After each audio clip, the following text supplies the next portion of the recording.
The Justice Department has released a summary of Special Counsel Robert Mueller's investigation into Russian interference in the 2016 election. Natalie Brand reports from Capitol Hill.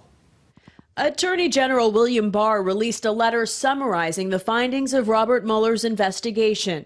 The 4-page letter reads, "The special counsel's investigation did not find that the Trump campaign or anyone associated with it conspired or coordinated with Russia in its efforts to influence the 2016 U.S. presidential election."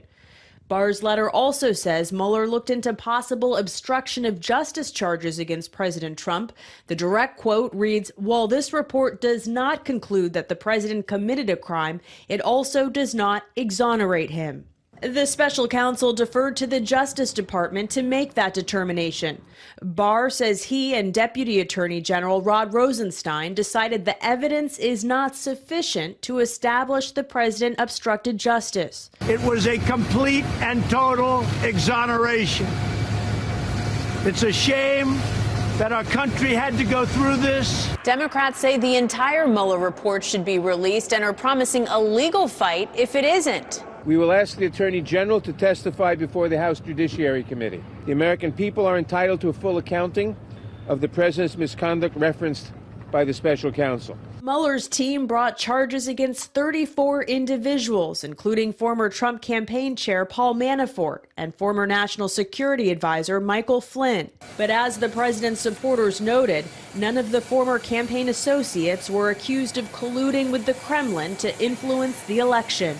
Natalie Brand, CBS News, Capitol Hill. The White House says the president has not seen the full report from the special counsel, only the letter from the Attorney General. Some Colorado lawmakers are reacting today to the Attorney General's letter. Senator Michael Bennet tweeted saying, quote, "The American people deserve to see the full Mueller report. We also need more information about the report's findings on obstruction of justice and why the Attorney General chose not to pursue that charge."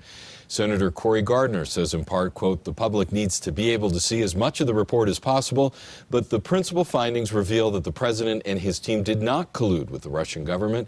This is good news for our country, and it is time for Congress to move forward and get to work for the American people." Representative Diana DeGette tweeted, "The Attorney General is entitled to his opinion. Now Congress and the American people should have an opportunity to form their own. The AG needs to release the full report to the public immediately so that we, the people, can judge for ourselves."